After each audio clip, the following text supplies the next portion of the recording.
Bonjour à toutes et à tous et bienvenue dans Smart Patrimoine. Smart Patrimoine, l'émission qui vous accompagne dans la gestion de vos finances personnelles, mais l'émission qui décrypte également avec vous les enjeux et les actualités du secteur de la gestion de patrimoine. Une émission que vous pouvez retrouver tous les jours sur Bismart for Change, sur les réseaux sociaux de Bismart for Change et bien sûr, vous pouvez nous écouter en podcast sur toutes les plateformes de podcast. Au sommaire de cette édition, nous commencerons tout d'abord avec Patrimoine Passion, le rendez-vous dédié aux investissements plaisir, passion ou alternatif de Smart Patrimoine.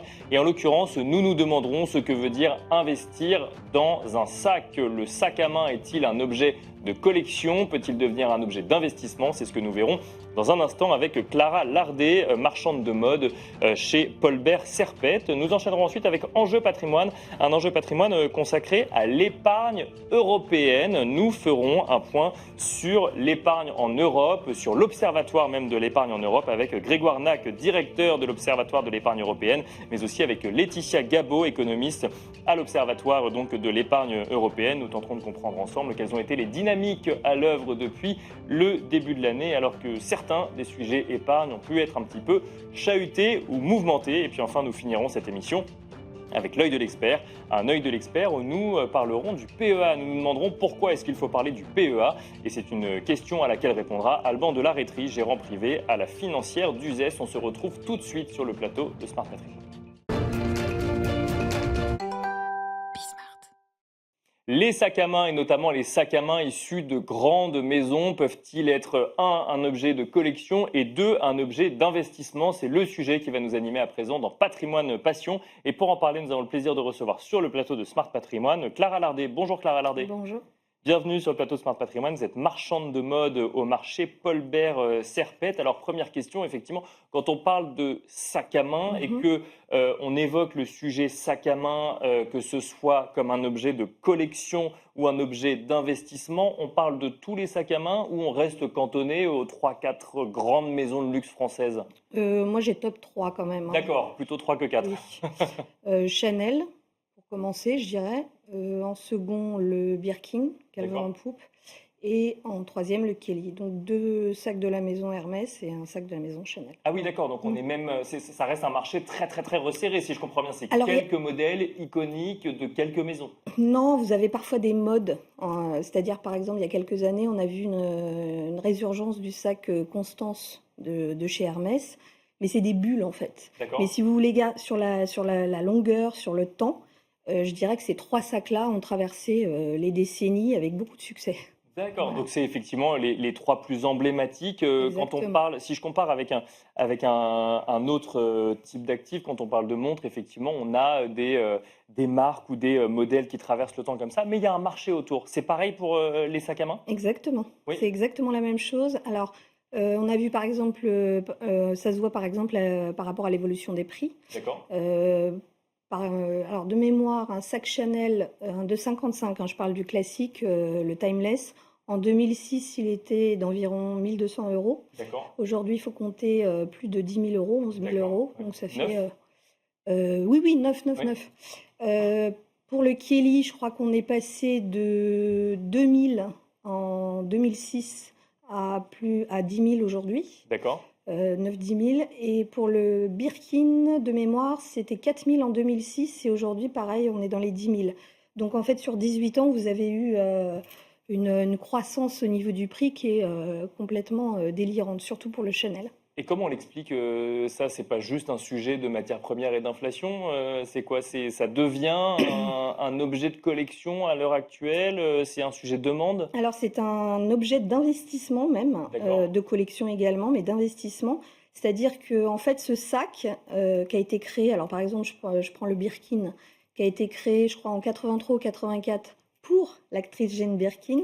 Alors pour la petite histoire, elle avait rencontré en fait sur un vol Paris-Londres à l'époque le CEO d'Hermès, Jean-Louis Dumas, je crois, et elle lui avait parlé de ses difficultés à trouver un sac qui corresponde à ses besoins de maman, et donc il a créé pour elle le Birkin. Donc, et ce sac est devenu totalement iconique. D'ailleurs, je crois que... On le voit à l'écran là, à l'heure actuelle. Voilà, c'est exactement ça.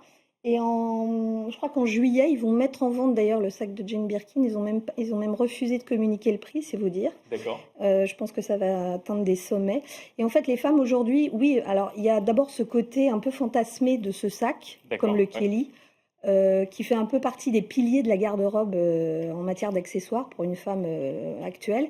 Et en fait, ce qui est absolument ahurissant, c'est que le Kelly date des années 50, le Birkin des années 80, et ils ont traversé les époques. Alors, je vous ai dit tout à l'heure, vous avez des bulles, il y a eu des sacs qui ont, voilà, comme le saddle de Dior, à un moment, tout le monde voulait le saddle de Dior. D'accord. À un moment, ça a été le Constance. Mais ces sacs-là, c'est les trois mammouths. D'accord, mais comment on explique qu'ils aient pris autant de valeur? C'est parce qu'il y a une demande qui est toujours présente? Non, il y a évidemment la demande est exponentielle, mais surtout par rapport à Hermès. En fait, pour avoir un sac Hermès aujourd'hui, c'est extrêmement difficile. Il faut être dans les petits papiers d'Hermès, il faut prendre rendez-vous. Il y a des gens qui attendent des années. J'ai 2 clientes, par exemple, qui ont attendu 6 ans pour pouvoir avoir un petit Birkin. D'accord, neuf, toujours. Neuf. Ok. Et en fait, quand elle a eu son rendez-vous, elle n'a pas eu le Birkin. Ils lui ont dit, voilà, nous avons un Constance en magasin ou un autre, je me souviens plus quel modèle. Et donc, elle est repartie un peu frustrée parce qu'elle est repartie avec son Constance. Donc on n'est pas assuré, même quand on a les moyens de s'acheter un sac comme celui-là, d'avoir le sac Non. en question. Les grandes maisons jouent un peu la rareté aussi. Alors, ils jouent la rareté, mais pas que. En fait, pour faire un sac de cette qualité-là, c'est des heures de travail. Vous avez quand même comment on appelle ça, des artisans qui sont formés pendant des années pour pouvoir faire ce sac. Il est extrêmement particulier parce qu'il est tout scellé, donc les points sont faits à la main. Donc c'est tout un savoir-faire et je pense que Hermès a joué la longévité justement par rapport à la qualité. C'est-à-dire qu'ils se disent, vous voulez un sac Hermès? Ben, ça se mérite, ça prend du temps de faire du beau. Et donc, si vous le voulez, eh ben, faut attendre. Alors, c'est pour ça que vous avez énormément de sacs vintage qui se vendent. C'est ce que j'allais dire, ça doit créer un marché de l'occasion phénoménal de l'autre côté, où là, pareil, la valeur doit progresser. Alors, ce qui est étonnant, c'est que même parfois, le vintage est plus cher que le neuf. D'accord, parce que disponible. Exactement. Et vous avez tout compris. C'est-à-dire qu'en fait, Hermès crée la frustration et donc le désir. Et les gens qui ne veulent pas attendre, qui veulent l'immédiateté, pardon, eh ben, ils se tournent vers le deuxième main. D'où le fait qu'un sac iconique comme les 3 que vous venez de citer, parce que ce sont ceux qui traversent effectivement les années, mais il y a d'autres sacs sur des périodes plus ponctuelles qui peuvent aussi prendre de la valeur, d'où le fait que ça devienne potentiellement un investissement. Exactement. Parce que ça peut prendre beaucoup plus de valeur que le jour où on l'a acheté neuf, ou même encore mieux, où sa mère ou sa grand-mère l'a acheté neuf. C'est ça, c'est ce que vous voyez aujourd'hui? Par contre, les sacs vintage, par exemple, des années 60, je dirais qu'en matière de prix, sont plus abordables que les sacs plus récents. Par exemple, moi, un sac, je dirais un Kelly des années 60, pas forcément, bon, je parle en box classique, entre 6 et 7 000. En box, ça veut dire quoi? Le box, alors c'est une manière de traiter le cuir, c'est-à-dire c'est un cuir assez lisse et brillant. D'accord. Voilà. Est-ce que j'imagine que l'état de conservation doit jouer énormément aussi? Est-ce que c'est comme les œuvres d'art ou la collection d'où est issue l'œuvre joue et où là, je ne sais pas, un propriétaire... Alors un tableau, j'y connais pas grand-chose, je ne sais pas si ça s'abîme, mais un sac, oui, si vous le portez, ça s'abîme. Alors, il est toujours mieux de le faire réparer par la maison Hermès, parce que du coup, voilà, c'est une plus-value. Mais là, pareil, il y a un sujet délai ou... Alors, les délais, oui, il y en a toujours chez Hermès. Mais c'est le coût aussi, qui n'est pas le même. Si vous faites réparer ça par votre cordonnier, la valeur de votre sac diminue aussi, parce que ça sera forcément pas fait de la même manière. Voilà. Et donc, du coup, il y a le sujet réparation et la provenance. Ça joue ou pas forcément? C'est-à-dire la provenance? Si ça sort de la garde-robe d'une personne célèbre, par exemple, si c'est une édition encore plus particulière pour quelqu'un. En général, quand ça sort de la garde-robe d'une personne célèbre, comme le sac de Jane Birkin, ça part directement en vente aux enchères. D'accord, donc c'est même plus un sujet investissement, si, parce que je crois que c'était en 2022, ils ont quand même réussi à vendre un Birkin, je crois, en Himalaya. Il a atteint la somme pharaonique de 350 000 € quand même. D'accord. Voilà, donc en matière d'investissement, je trouve que c'est pas mal pour un sac à main. Pour conclure, Clara Lardet, si on veut investir dans un sac à main, si je comprends bien, d'autres prennent de la valeur, mais on le rappelle, ceux qui, selon vous, traversent les années, c'est le Kelly, le Birkin et le 255 ou le Timeless de Chanel. Merci beaucoup, Clara Lardet. Je vous en prie, merci à vous. Je rappelle que vous êtes donc marchande de mode au marché Paul Bert Serpette. Et quant à nous, on se retrouve tout de suite dans Enjeu Patrimoine.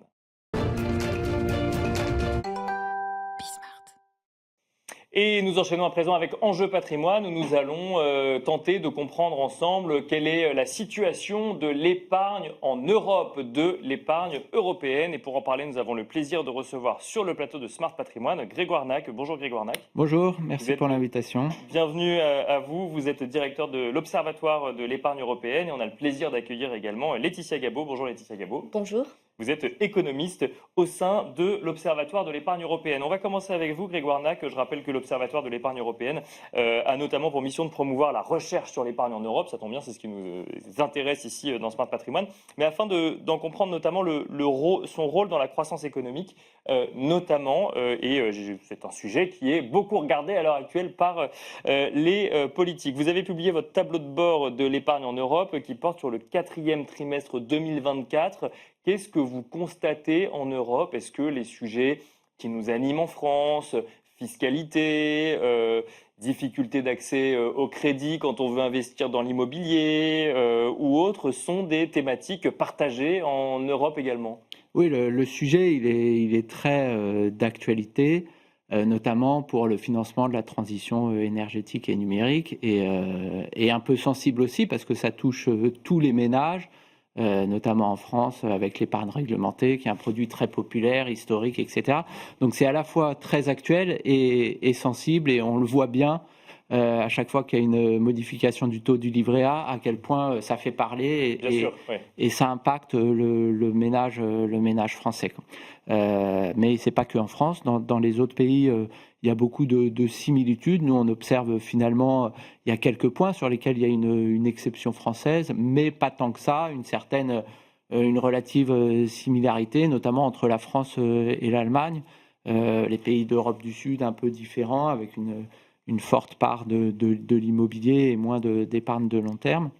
Mais c'est plutôt les pays d'Europe versus les pays anglo-saxons, où là, les modèles sont assez différents. Ce qui se passe en France se passe en Europe, si je comprends bien. La situation dans l'épargne français, la situation dans l'épargnement. Mais une question toute bête, avant peut-être d'aller effectivement sur ce que vous constatez, Laetitia, spécifiquement sur le 4e trimestre, mais on parle beaucoup de l'excédent d'épargne des ménages français. On pourrait dire l'excédent d'épargne des ménages européens. Les réflexes sont les mêmes, par exemple? Oui, surtout l'épargne Covid, le fait que le taux d'épargne dans la plupart des pays, dont la France, est resté à un niveau supérieur à ce qui était observé avant le Covid. Donc, en fait, le taux d'épargne, c'est quand même une mesure de la frilosité des ménages et une certaine inquiétude vis-à-vis du contexte politique, du contexte géopolitique, etc. Mais dans quasiment tous les pays d'Europe, on est encore à des niveaux significativement au-dessus de ce qui était observé avant le Covid.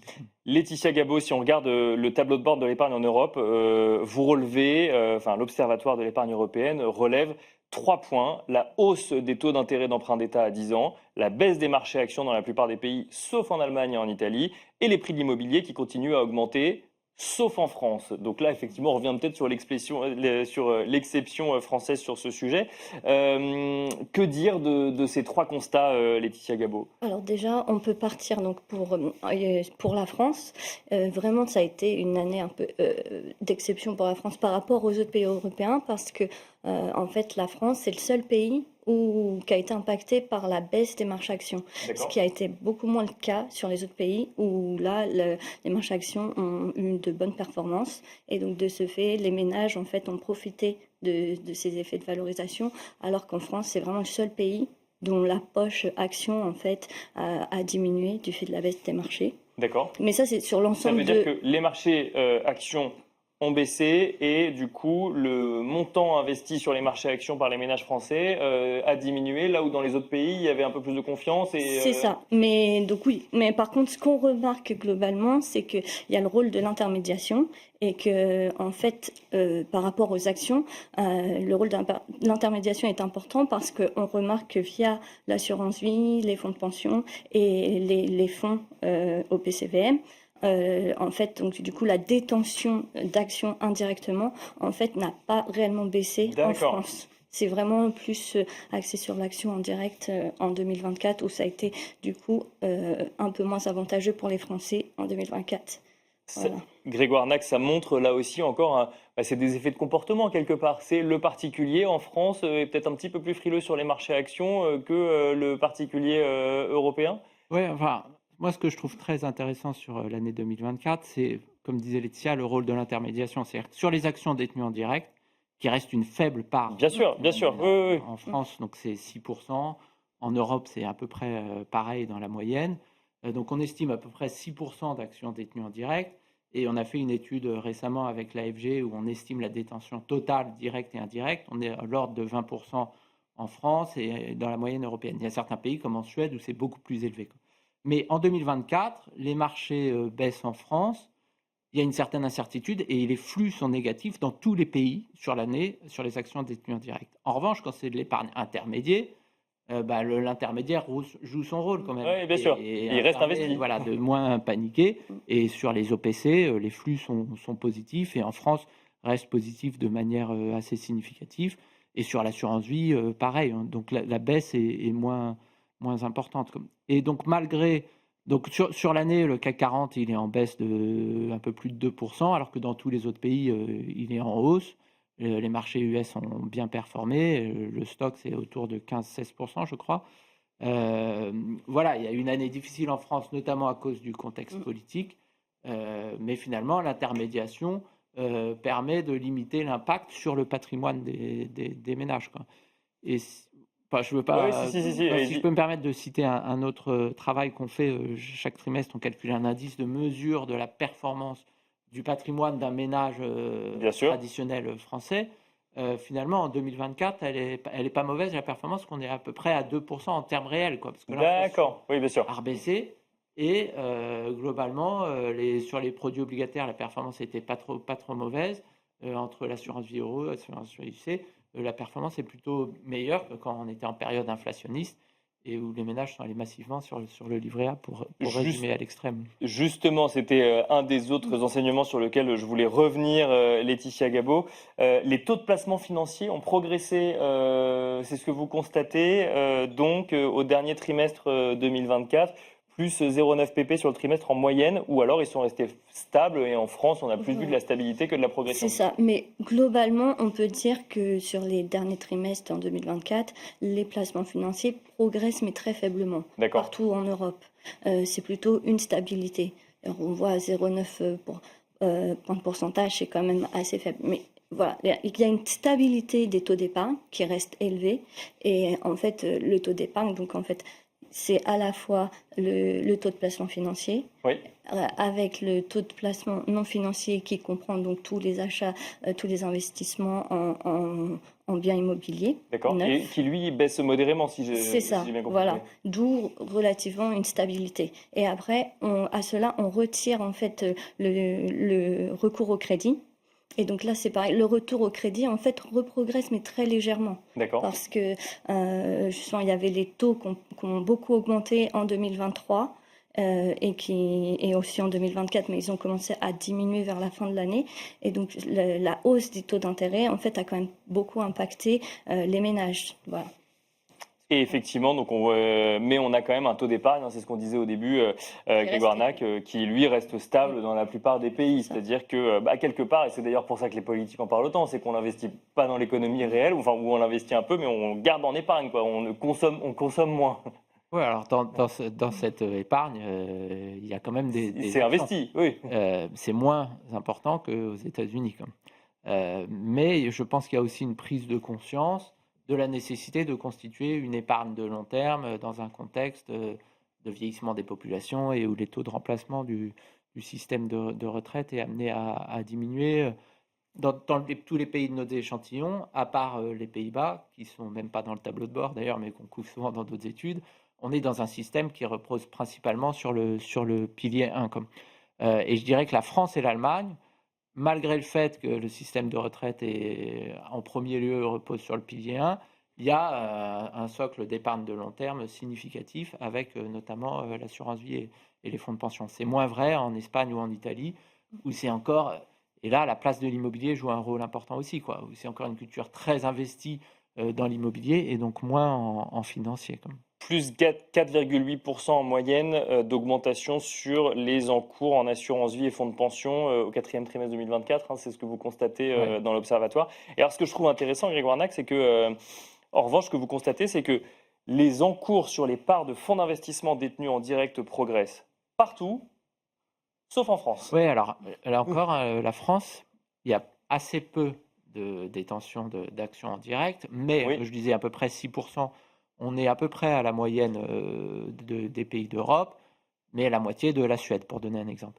Mais il y a très peu d'OPC détenus en direct en France, quoi. Et donc là, on parle des OPC en direct, quoi. Et Oui, les bien sûr. OPC sont détenus à travers l'assurance vie, quoi. D'accord, Mais oui, bien sûr. effectivement, en fait, Donc pour c'est moi, il aussi y a la trois gradations, spécificité quoi. d'investissement française, quoi.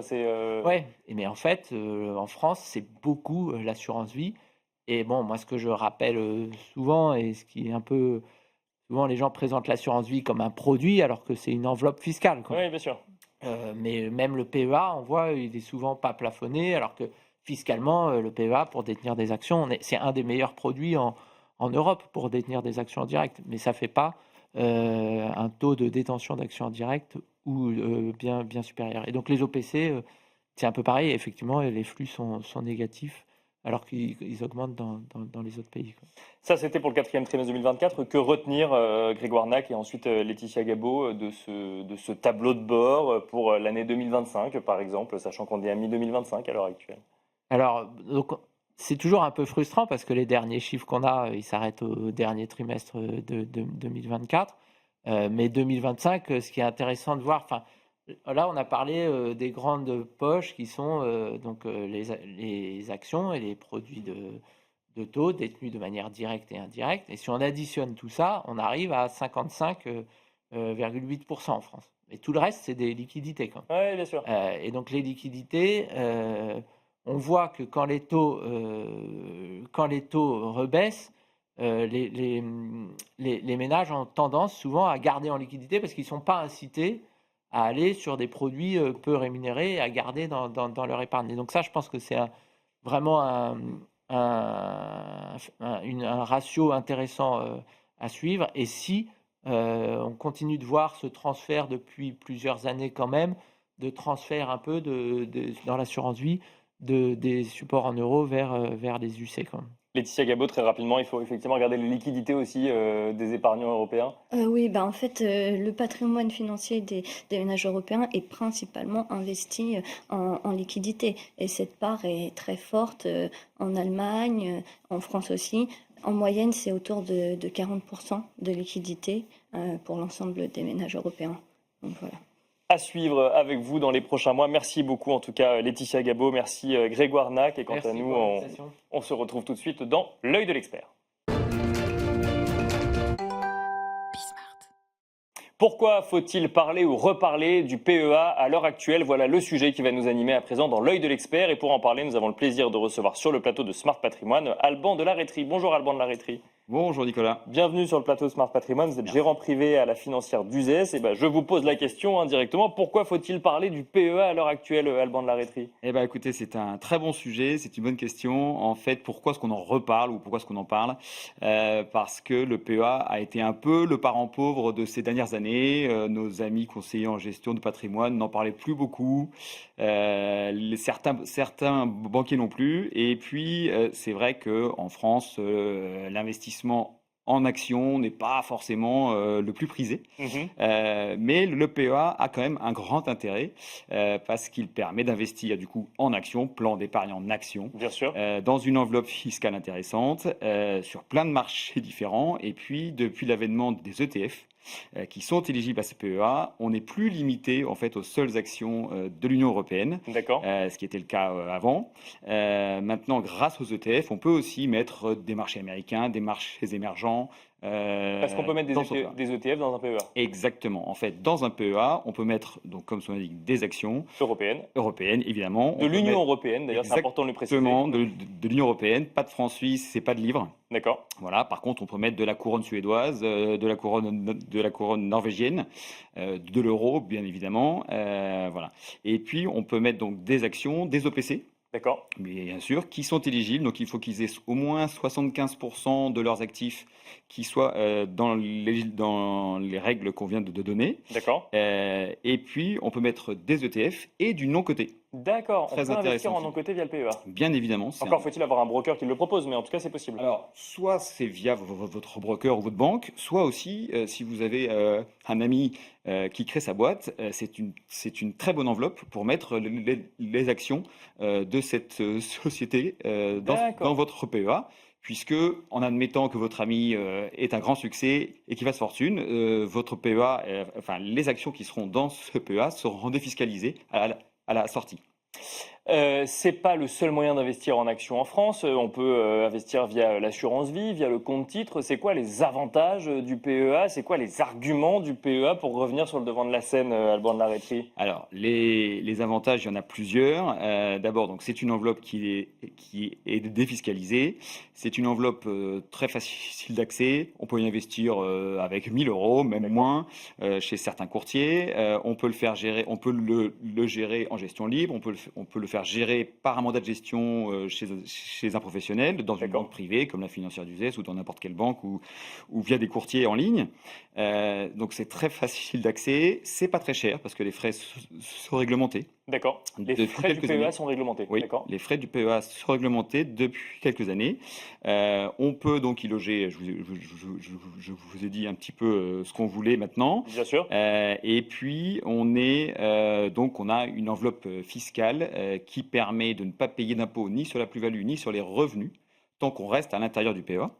Et lorsqu'on sort du PEA avec un délai qui est supérieur à 5 ans, on ne paye des prélèvements sociaux que sur les plus-values. D'accord, prélèvements sociaux que sur les plus-values. Et pas d'impôt sur le revenu. Et pas d'impôt sur le revenu sur les gains potentiels du PEA. Exactement. Si on fait des pertes sur son PEA, on peut les reporter sur sa fiche d'impôt quand même? Alors, si on fait des pertes, on peut les reporter à condition que l'on casse le PEA.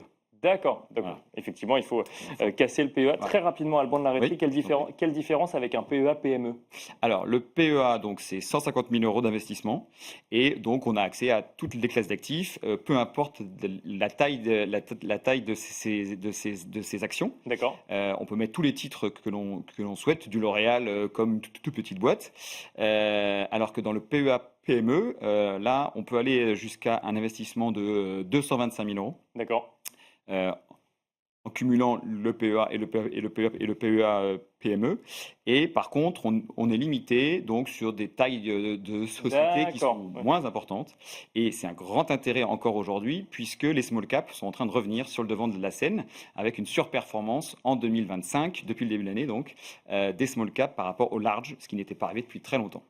Merci beaucoup Alban de la Rétrie de nous avoir accompagnés dans Smart Patrimoine. Je rappelle que vous êtes gérant privé à la Financière d'Uzès. Merci beaucoup. Merci.